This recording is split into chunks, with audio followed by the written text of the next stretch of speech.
Olá, bem-vindos, bem-vindas a mais uma videoaula da disciplina Prática Pedagógica para Formação Específica 1. Você já me conhece, eu sou a professora doutora Edna Palhari Brum. Hoje nós vamos falar um pouquinho sobre o módulo 2 do trabalho planejado, a unidade 2, atividades e avaliação da aprendizagem. Então vamos nos lembrar um pouquinho do módulo 1. Então assim, a unidade 2 do módulo 1, você aprendeu como é prescrito o ensino de língua em documentos norteadores do trabalho do professor na área de linguagens. Naquele momento, nós falamos um pouco da Base Nacional Comum Curricular.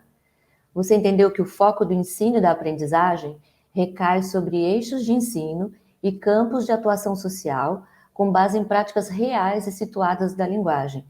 Você se lembra quais são e como funcionam? Quando nós falamos de eixos de ensino, por exemplo, nós falamos de eixos de uso da língua, falamos de eixos de reflexão sobre a língua. Então, aí envolvem práticas como leitura, escrita, oralidade, análise linguística.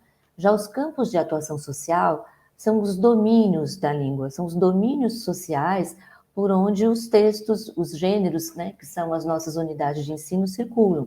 Então, nós podemos ter gêneros que circulam pelo campo jornalístico, midiático, pelo campo literário e artístico, pelo campo do estudo e da pesquisa.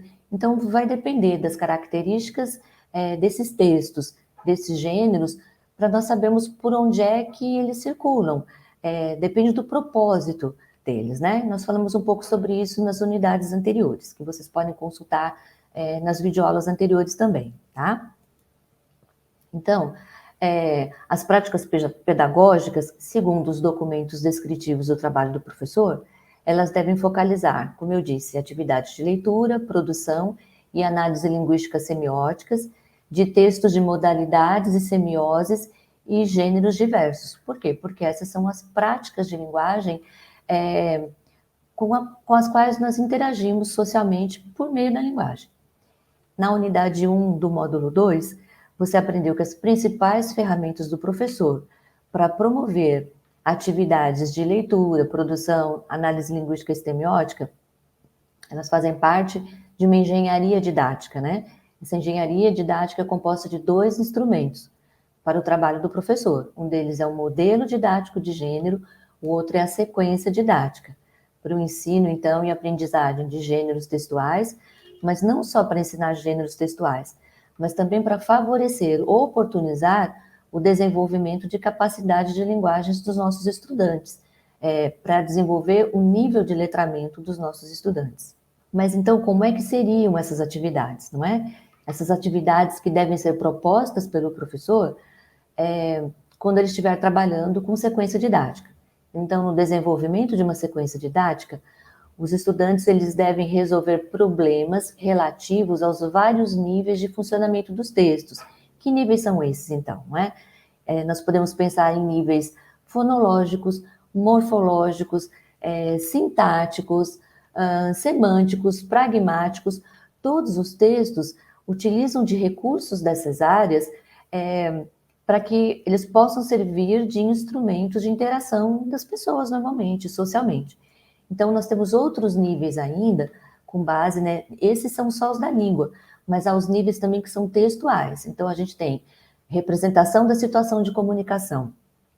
Aí nós temos que levar em conta quem são os interlocutores, né, de uma situação de comunicação. Quem é que produz o texto? Para quem é que esse texto é produzido?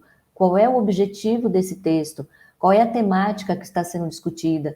Qual é a situação? Qual é o problema social de linguagem que precisa ser resolvido? Um outro nível é o de elaboração dos conteúdos. Agora o professor vai pensar quais conteúdos ele vai precisar lançar mão para poder ensinar essas práticas de linguagem para os seus alunos. Depois há um planejamento do texto e a realização do texto. É quando os alunos poderão interagir mais de perto com esses textos, eles poderão produzi-los, eles poderão ler também esses textos. Há textos que nós podemos pensar que eles são mais apropriados para a produção, enquanto outros são mais apropriados para a leitura. Por exemplo, um resumo, não é? é simples de produzir. Depois que nós aprendemos, né, como é que é esse gênero, depois que nós aprendemos como escrever esse gênero, ele passa a ser mais simples para nós e para os nossos alunos. Agora pensem num romance. Um romance é muito mais complexo para ser produzido, não é? Então, para muitas pessoas, ou para a maioria delas, um romance ele não é um gênero para ser produzido, mas ele é um gênero para ser lido. Então, também vai depender das características, da complexidade, né, de um gênero textual, para que nós saibamos de que forma nós podemos nos apropriar dele, ou lendo ou produzindo. Cada módulo da sequência didática, agora pensando nas atividades ainda, cada módulo da sequência didática, eu coloquei o esquema da sequência didática aqui em cima, só para você se lembrar. Nós vimos as partes, né, de uma sequência didática no módulo anterior, tá bom? Então, cada módulo da sequência didática deve tratar de um problema de produção textual, relacionando leitura, escrita, oralidade e escuta por meio de estratégias de ensinos que podem ser materializadas em quê? Então, agora nós vamos pensar como é que pode ser essas atividades. Então, são atividades de observação e de análise de textos.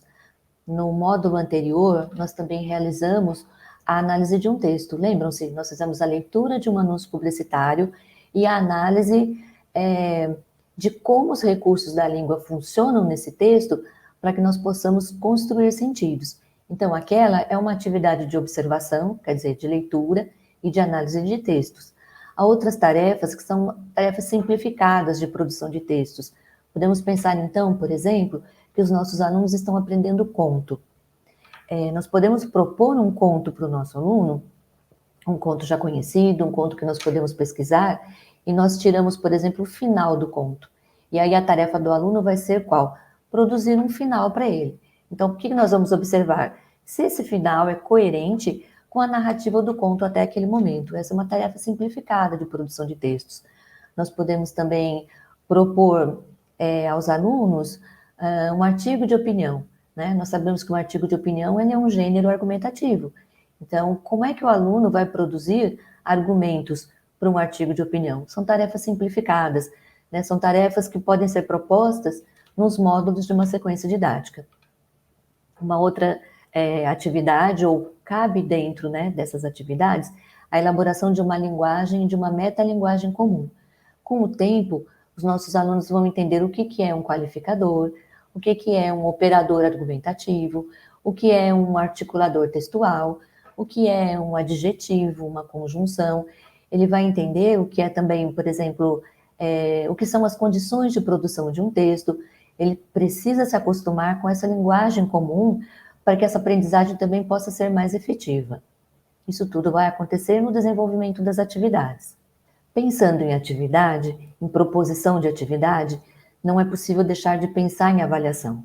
Não é? São as atividades que vão promover situações de aprendizagem para os nossos alunos. Mas como é que nós vamos saber se eles aprenderam, né? Como é que nós vamos saber se eles atingiram os objetivos que nós pensamos para eles, não é? Se eles atingiram esses objetivos de aprendizagem.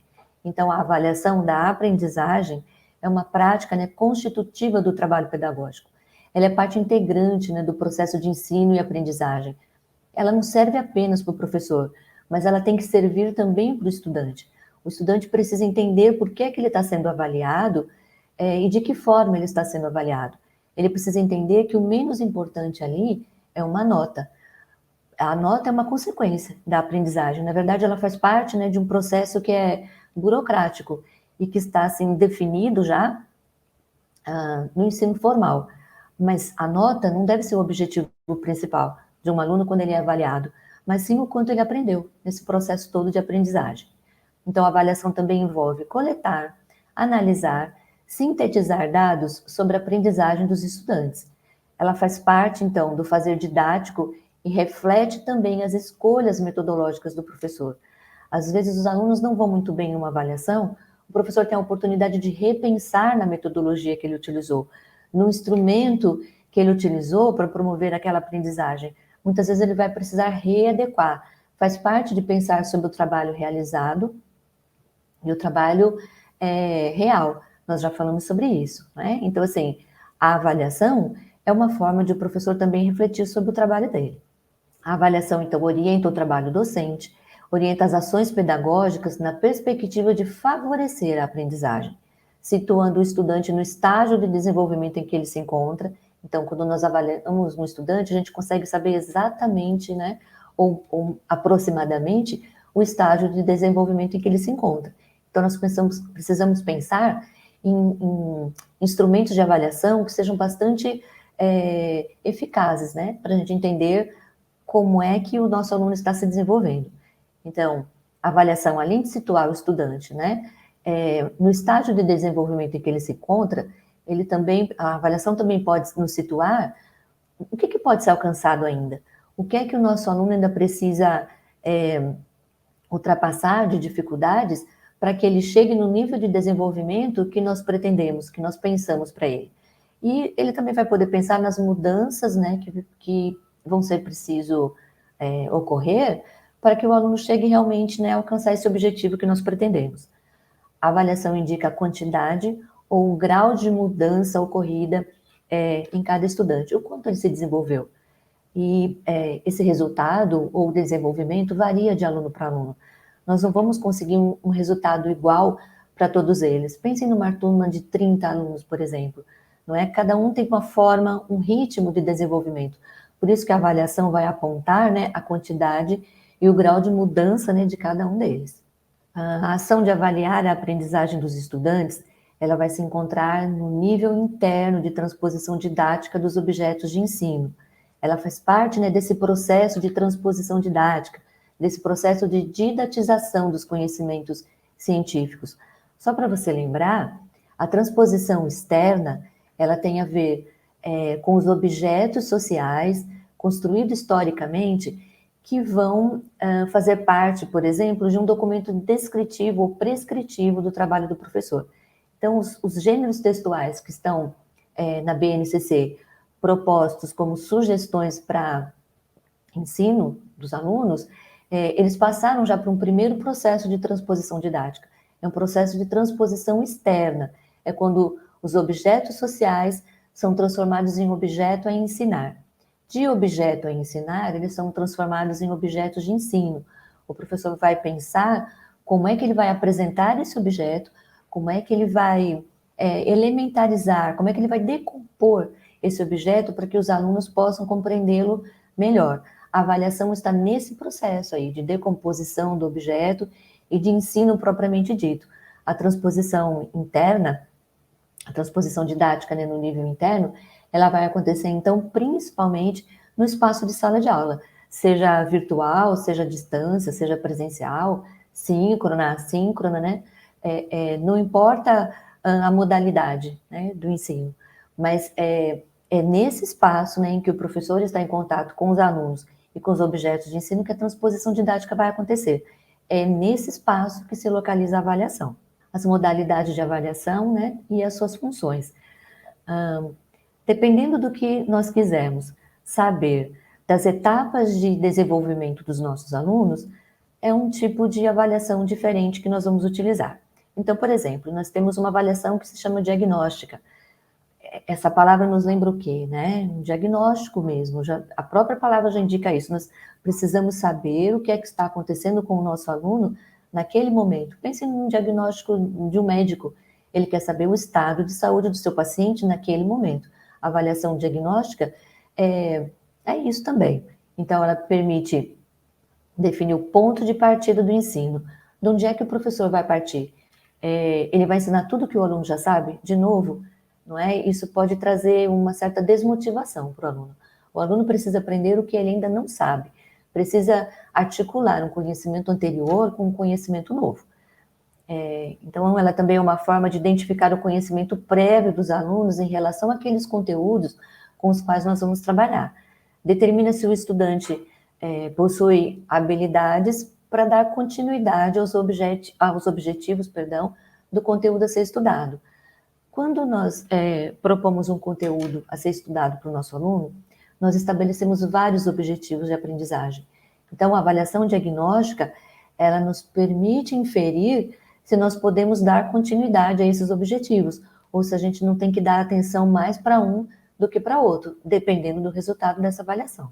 A avaliação formativa, como o próprio nome já diz, né, é para formar, para desenvolver. Tanto a formação quanto o desenvolvimento, ele é processual, né? Ele não é pontual. Leva um tempo, exige etapas de desenvolvimento, né? Para pensar no desenvolvimento final. Então, por isso ela é formativa. Ela possibilita, então, a interação entre o professor e o estudante ao longo do processo de ensino e aprendizagem. Ao contrário da avaliação diagnóstica, ela é um momento muito particular do professor. Os dados que aparecerão ali na atividade do aluno, por exemplo, vamos pensar numa produção de texto, não é? Os dados que aparecerem numa primeira produção dos alunos, aqueles dados são do professor, são muito particulares, porque é para estabelecer os rumos, né? O que é que o professor vai fazer agora a partir das necessidades apontadas, né, por esse texto, a partir das necessidades refletidas ali nesse texto que foi produzido pelo nosso aluno. Agora, a formativa é diferente. Ela já possibilita uma interação entre o professor e o estudante ao longo do processo de ensino-aprendizagem. O professor vai estar em interação constante com o aluno, constante com os objetos de ensino também. É um momento em que ele vai tentar mostrar para o aluno quais são os obstáculos que ele precisa transpor, por que é que ele precisa transpor e de que forma isso pode ser feito. É um momento também de fornecer um feedback informativo à medida que o estudante evolui ou ele apresenta dificuldades nas etapas de estudo. Então, é uma correção, uma revisão, que também tem como objetivo indicar para o aluno quais são os problemas que estão acontecendo ali na atividade dele. A primeira produção dele apresentou alguns problemas, ele fará algumas atividades, e a partir dessas atividades, nós podemos apontar, né, problemas encontrados e que podem ser superados. Então, no exemplo que eu havia dado de um conto, nós retiramos o final de um conto, pedimos que o aluno produza um final novo. E aí nós percebemos que ele não está articulado ao restante do texto, ou pelo menos não está articulado de uma forma coerente. E aí nós precisamos apontar isso para o nosso aluno. O que pode ser feito ali para melhorar o texto dele? Não dando as respostas, mas dando subsídios para que o próprio aluno encontre saídas, né, para melhorar o seu texto. Ela visa aperfeiçoar, né, o processo de ensino e de aprendizagem, a partir de toda essa movimentação, de todas essas ações do professor. Ela fornece dados agora para que o aluno também perceba o seu progresso, perceba o que ele aprendeu até agora, a partir do momento em que ele está envolvido em um projeto de ensino, e o que ele ainda precisa aprender. O terceiro tipo é a avaliação somativa, não é? Ela é diferente, ela vai somar as aprendizagens. É o momento, assim, de capitalizar tudo que os nossos alunos aprenderam. É o momento de capitalizar o nível real de desenvolvimento dele de novo.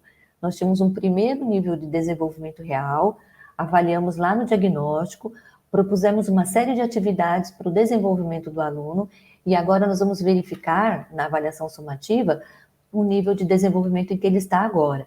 Então, ela avalia de modo geral em que grau os objetivos de aprendizagem pré-estabelecidos foram realmente atingidos, ou quais foram atingidos e quais ainda não foram. Ela tem de ser realizada ao final do processo de ensino e aprendizagem. Por exemplo, uma prova. Sabe quando nós percorremos o bimestre todo, e aí quando chega no final do bimestre nós fazemos uma prova que envolve toda a aprendizagem, todos os conteúdos daquele bimestre? Ela é uma avaliação que tem como objetivo ser somativa, entender, né, no cômputo geral, nesse período todo, o que foi que o aluno aprendeu ou que ele ainda precisa aprender. Retomando aqui a sequência didática, então nós falávamos, né, de atividades, de avaliação das atividades, e vimos que todo esse processo vai acontecer por meio de um instrumento do professor. Esse é o modelo clássico, né, de sequência didática. Aquele que eu contei para vocês, que foi desenvolvido pelos pesquisadores da Universidade de Genebra, com base na interação da linguagem, com base na atividade docente enquanto trabalho, e é por isso que nós estamos olhando para este modelo de sequência didática. Mas vocês podem encontrar outros aí, outros que são adotados, né, por outros professores, eles também são válidos, só que neste momento, o que eu estou tentando aqui fazer, né, junto com vocês, é apresentar, né, uma outra possibilidade, uma outra forma também de agir pedagogicamente. Então, o instrumento que nós estamos focalizando é este, né, cujo esquema está sendo representado aqui, que é a sequência didática da Escola de Genebra. Só para nós lembrarmos as partes dela, nós começamos com uma apresentação inicial da situação, o que é que os alunos irão produzir e por que é que eles vão produzir. A apresentação do texto que eles irão produzir, a análise desse texto junto com eles. Depois nós passamos por uma produção inicial, que ela vai tentar nos mostrar quais são os primeiros problemas, né, que os alunos nos indicaram. Quais são as primeiras necessidades aí que precisam ser superadas por eles. Depois os módulos de atividade, podemos pensar em módulo 1, 2, 3, 4, 5, enfim, quantos forem necessários, dependendo do que nós programamos, né, no nosso projeto de ensino de língua. Depois nós temos a produção final, quando o aluno vai retomar aquela produção inicial e trabalhar nela, não é? Para que ela se torne uma produção final. Aqui na produção final, como nós vimos, né, na unidade anterior, também se concentra a fórmula de circulação do texto. Então, se ele produzir uma notícia, essa notícia precisa ser publicada de alguma forma. No blog da escola, no Instagram da escola, no mural da escola. De alguma forma, o aluno precisa entender para que realmente que esse texto serve. Ele precisa entender que não é apenas para uma nota, mas é porque ele tem uma função social, que é de divulgar um fato. Por exemplo, se for uma notícia. Agora que nós lembramos, né, como funciona uma sequência didática, de que modo nós podemos relacionar as formas ou as modalidades de avaliação às etapas da sequência didática. Você consegue pensar em alguma possibilidade? Olha só, o momento da primeira produção, que eu mostrei agora há pouco para vocês, corresponde à avaliação diagnóstica. Nós não estamos querendo saber o que o nosso aluno sabe sobre determinada prática social de linguagem. Se nós estamos trabalhando com ele para que ele aprenda notícias, por exemplo, e nós fizemos a leitura de uma notícia, analisamos uma notícia junto com o nosso aluno, e agora nós pedimos uma primeira produção para eles, nós estamos tentando ver o que é que ele aprendeu dessa primeira parte de apresentação de um texto, de análise desse texto, o que indica o conhecimento de mundo dele. Ele já pode ter lido várias notícias, né? Hoje na internet é muito fácil fazer isso. Então, assim, o que ele conhece? O que ele sabe desse gênero? Quais são as necessidades dele? Quais são os obstáculos que ainda aparecem, né, num texto produzido, nessa primeira produção? Na produção de uma notícia, por exemplo. A partir desse diagnóstico, nós vamos pensar o que é, então, que os nossos alunos precisam aprender. Quais atividades, quais recursos materiais, semióticos, quais instrumentos nós precisamos, enquanto professores, lançar mão para que os nossos alunos se desenvolvam, para que eles aprendam o que ele ainda não sabe, não é? Então, é neste momento da avaliação diagnóstica, da primeira produção, que nós vamos poder olhar para tudo isso. As atividades nos módulos, elas correspondem aos momentos de avaliação formativa. Lembra-se, a avaliação formativa, ela tem a ver com o processo de aprendizagem. Os módulos de atividades ou as oficinas, em alguns momentos vocês podem ouvir oficinas também. As oficinas ou os módulos que contemplam essas atividades, eles estão baseados ou eles são estruturados de forma que seja pensado, que nós pensemos o desenvolvimento dos nossos alunos. Nos módulos é que irá acontecer a realização dessas atividades e são elas que vão promover o desenvolvimento dos nossos alunos. Por isso que ela é formativa. O desenvolvimento, lembra, ele é processual, ele ocorre em etapas. Então, por isso, a avaliação realizada aqui nos módulos, nas atividades variadas, né, que os nossos alunos irão desenvolver, ela é uma avaliação formativa. Nós vamos ter um mapa, sabe, dessa situação de desenvolvimento do nosso aluno. É como mapear. E é nesse momento também que o próprio aluno vai entender o que ele sabe e o que ele ainda não sabe, o que é que ele ainda precisa estudar. O momento da produção final agrega momentos da avaliação formativa. Também, por exemplo, o nosso aluno produziu um texto, ele pegou lá a produção inicial, e aí ele passou por todos os módulos e ele vai para a produção final. Ele vai tentar aprimorar aquele primeiro texto que ele produziu antes. Nessa avaliação formativa, ela pode ocorrer de maneira que nós não vamos ter um texto perfeito ainda, não é? Enquanto a primeira produção ou a produção inicial é como se ela fosse a primeira versão, como se fosse o rascunho.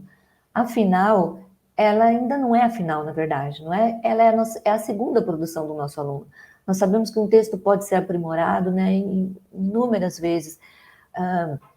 Os autores dizem, né, os pesquisadores de produção de texto, por exemplo, eles dizem que cada vez que nós voltarmos a um texto que nós produzimos, nós vamos fazer alguma alteração. É como se nós não estivéssemos contentes nunca, sabe, com aquilo que nós produzimos. Há um momento que a gente precisa parar. Mas enquanto nós estivermos olhando para ele, nós vamos fazer alterações. É meio que inerente, sabe, da produção de textos. Então, aqui, ó, na avaliação formativa, ela envolve, por exemplo, várias reescritas, né? Os nossos alunos podem reescrever o texto deles várias vezes aí, né? Até que o professor diga, não, ok, né? Podemos publicar o seu texto agora, não é? Mas também envolve, esse momento da produção final, envolve uma avaliação somativa, não é? Aquela que nós queremos saber como se fosse um resultado final. O que foi que nossos alunos realmente aprendeu até agora nesse processo todo? E aí, para nos ajudar, nós podemos ter como um instrumento de avaliação, dessa avaliação somativa, uma lista de constatações. Constatação do quê, né? Constatações das características de um gênero, por exemplo. Então, nós podemos pensar como é que é uma notícia, né? Pensem aí. Lembrem-se das notícias que vocês já leram. Como é que ela é construída? Então, nós sabemos, por exemplo, que uma notícia tem que ter um título, que na verdade leva o nome de manchete, não é? Um título que é para chamar o leitor para ler o texto. O leitor tem que ser atraído para o texto. A manchete tem esse potencial. Então, uma notícia também tem um lead. O lead é como que um resumo do tema, do assunto que vai ser tratado na notícia. Muitas vezes nós lemos o título de uma manchete, achamos que é interessante, ficamos com vontade de ler, né, o texto da notícia, mas aí quando nós vamos para o lead, onde aparece assim, um breve resumo da notícia, nós percebemos que aquela temática não nos interessa tanto. E aí às vezes nem lemos mais, não é? O lead ele serve para isso, para nos dar um pouco mais de conteúdo, para nos deixar um pouco mais cientes do que é que aquele texto da notícia pode abordar. Depois do lead, nós temos o corpo do texto. Então, assim, aqui só estou mencionando a estrutura, mas poderia falar também, por exemplo, das formas da língua.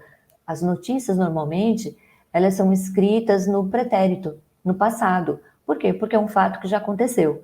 Mas isso não é uma regra. Nós podemos ter notícias, por exemplo, escritas no tempo presente, embora a gente já saiba que o fato aconteceu. Mas isso é uma estratégia discursiva. Isso também é para fazer com que o leitor se envolva no fato que está sendo narrado. Às vezes, para que ele se emocione, para que ele se revolte com a situação. Então, são estratégias discursivas. Veja, o que eu estou aqui enumerando para vocês, com base no gênero notícia, são as características desse gênero textual. São etapas ou são elementos desse gênero textual que eu constatei a partir da minha leitura de várias notícias, né? Eu posso ter um corpus de notícias, li todas elas e percebi que essas são as regularidades. Então, eu constatei que uma notícia se constrói dessa forma. Essa lista de constatação, essa lista de elementos, ou essa lista que retrata o funcionamento de um gênero, no caso foi notícia, que eu usei para exemplificar para vocês, ela pode me fornecer critérios de avaliação. Não só para mim enquanto professora, mas para os alunos também. Os alunos podem pegar essa lista de constatação, que é construída junto com o professor, e olhando lá se a notícia dele, se a notícia que ele produziu, apresenta todas as características que estão ali. E aí depois a gente pode pensar em coesão, em coerência, em todos os fatores de textualidade para verificar se o texto que nós produzimos, ou que o nosso aluno produziu, é realmente uma notícia, ou é realmente o gênero com o qual ele vem trabalhando até agora, o gênero que está sendo estudado até esse momento. Então, essa lista de constatações ela é super importante, né, como critério de avaliação. E ela faz parte de uma avaliação que pode ser entendida como somativa. Pensando ainda, então, na articulação, né, da sequência didática e avaliação, o trabalho de escrita, articulado à leitura, à análise linguística e semiótica, que está previsto no desenvolvimento das atividades, né, propostas na sequência didática, viabiliza a possibilidade de ocorrerem, então, as 3 modalidades de avaliação, como eu mostrei brevemente aqui para vocês. Então, no desenvolvimento de uma sequência didática, nós podemos ter 3 momentos, né, de avaliação: a avaliação diagnóstica, a formativa e a sumativa. Isso vai nos dar uma ideia, vai dar uma ideia a nós professores do desenvolvimento dos nossos alunos, e vai dar uma ideia a ele também. Ele também vai ficar ciente, né, do que ele sabe, do que ele não sabe, o que ele ainda precisa estudar, quais os pontos que ele ainda precisa resolver para ter um desenvolvimento mesmo, para ter aprendizagem. Enquanto nós falamos, né, em desenvolvimento da aprendizagem, o aluno vai pensar no que ele sabe e no que ele não sabe, no que ele já aprendeu. Por meio da sequência didática, esse processo avaliativo, né, de perpassar desde o diagnóstico, de uma formação, né, e desde a capitalização final dessa aprendizagem, esse processo avaliativo ele se insere numa dimensão discursiva de ensino e aprendizagem, né? Isso vem ao encontro, ou está em harmonia, portanto, com a concepção de linguagem entendida como um lugar de interação. Vocês já aprenderam isso, por exemplo, na disciplina Processos de Leitura, Produção e Análise de Textos Multimodais. Não é que a linguagem ela é um lugar de interação. A linguagem não é expressão de pensamento de uma pessoa só, de um autor. Ela não é um mero instrumento de comunicação, mas ela é um lugar de interação. E a avaliação, ela vai fazer parte desse processo, né, de lugar de interação. Aqui eu apresento para vocês, né, algumas referências. Todas essas referências estarão disponíveis para vocês no AVA, né, por meio dos links que vocês podem acessar, ou ainda na biblioteca digital. Muito obrigada.